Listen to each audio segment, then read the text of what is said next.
Hi, I'm Carl Azus for CNN 10. In just 2 days, the United Kingdom is scheduled to leave the European Union. No country's done that since the EU was formed in 1993. Britain's exit, the Brexit, would leave 27 countries in the economic and political cooperative. But it doesn't look like it's going to happen by Friday. Britain's parliament has rejected the terms of the agreement between its government and the European Union, and a Brexit without an agreement, also called a no-deal Brexit or a crashing out by Britain, has a lot of opponents because it would come with uncertainty about issues like trade, immigration, borders, laws, and it could lead to a temporary downturn in the British economy. British Prime Minister Theresa May has requested that the EU extend the Brexit deadline again. It did that once earlier this year, and the new Brexit deadline would be on June 30th.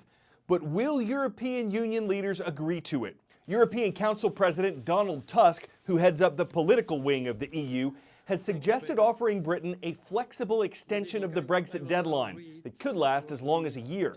President Tusk says he wants to avoid an ongoing series of shorter deadlines and emergency meetings. The EU is holding a summit on Wednesday to discuss these proposals and figure out a way forward. Meantime, Britain's leader continues to battle an ongoing series of challenges. We have a deal which cancels our EU membership fee, which stops the EU making our laws. Theresa May's days as Prime Minister are numbered. May has said she will step down once Brexit is delivered. She's in charge of the UK at one of the most turbulent times in recent political history. In 2016, Theresa May won a leadership contest to become Britain's second female Prime Minister after David Cameron resigned following the shock vote for Brexit, Britain unexpectedly voting to leave the EU. As a long-serving MP and Home Secretary, Theresa May had built a reputation for getting things done. In her first speech as Prime Minister, May pledged to support the families who were just managing to survive financially and to fight social injustice. The government I lead will be driven not by the interests of the privileged few, but by yours. This platform and her pragmatism proved popular in her first year. To capitalise on a double-digit poll lead against the left-wing opposition party, Theresa May performed a political U-turn. After having ruled out an election several times, May called a snap general election for June 8, 2017. So we need a general election, and we need one now. It backfired. May was criticised for her manifesto and stiffness in the face of media questioning during the campaign and dubbed the Maybot. Her Conservative Party lost their majority and had to enter into a confidence and supply deal with the Democratic Unionist Party to form a government. In the Democratic Unionist Party in particular. Since the election, May has cut an isolated figure. She survived a Tory leadership challenge in December 2018, though key members of her cabinet have resigned. Brexit defines her premiership. There has been no consensus in the British Parliament over leaving the EU. Brexiteers advocate a clean break, others for a soft Brexit or a second referendum on EU membership. In November 2018, Theresa May and negotiators in Brussels settled on a draft deal for the UK to leave the EU. British MPs on both sides quickly attacked it. Some said it went too far, others said it didn't go far enough. Still, May is committed to passing her Brexit deal through Parliament to avoid the UK crashing out of the EU without a deal. Brexit is one of the most challenging projects ever undertaken by Parliament. The fact that May campaigned to remain in the EU in the referendum and leads a fractured minority government makes the job even harder. 10-second trivia. Under which U.S. president was a trade embargo first imposed between America and Cuba? Franklin D. Roosevelt, Dwight D. Eisenhower, Lyndon B. Johnson, or Richard M. Nixon? Though President John F. Kennedy expanded the embargo, it was President Dwight D. Eisenhower who first imposed it.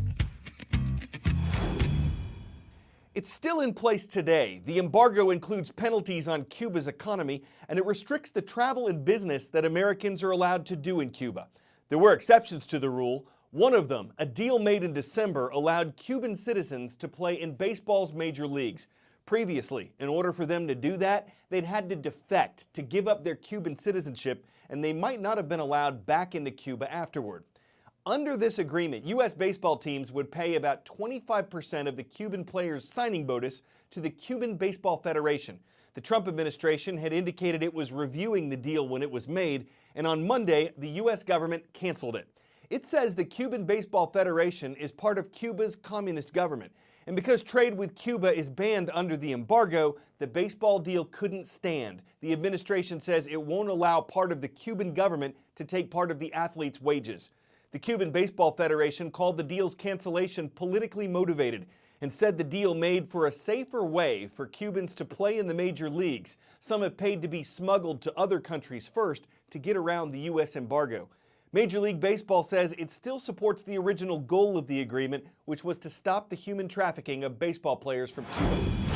From the field to the ice, today's positive athlete story actually spotlights two people. They're brothers in ice hockey, brothers in the fight against cancer, and they're brothers. Their names are Charlie and Will Capalbo.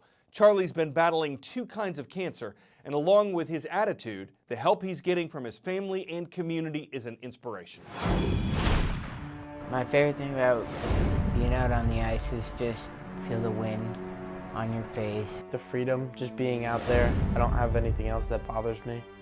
I get to think about Charlie too. They're incredibly resilient, and it was so hard for him to see his older brother, who he idolized his whole life, suddenly weak and sick.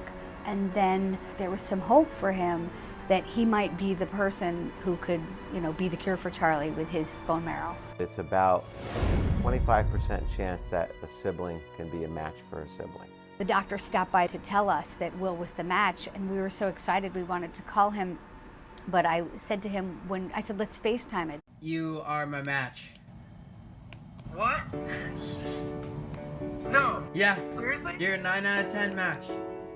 Dude! It was an unbelievable moment. Just like complete shock, and to have a sibling donor just makes everything about it better. Really helped Will because it gave him something he can do rather than just being there. Charlie had his transplant with Will's cells on February 4th, and there's evidence that Will's cells are working and Charlie's body is accepting them and producing his own cells from it. To be able to take bone marrow out of myself and put it in him to cure him, it's just kind of really powerful. When Charlie first got sick and the news hit, social media, I was totally overwhelmed and not prepared for how awesome and loving people were going to be. Totally unbelievable, unimaginable. A lot of it comes from the hockey community. It's just been nonstop. Literally thousands of people have done something. And it gets overwhelming at times. Hey Charlie, it's Milan Lucic. Sean Thornton. Hey Charlie, Henrik Lundqvist here from the Rangers. John Cena here. I want to thank everybody. This phrase right here has gotten me through a lot of tough times. Keep up the fight, man. I think playing goalie really prepped me for some of the stuff that I was going to have to deal with here, mentally and physically, more mentally. Just to see him suit up again, that would be pretty powerful, emotional. I don't know if I'd be able to handle it, but it would be nice.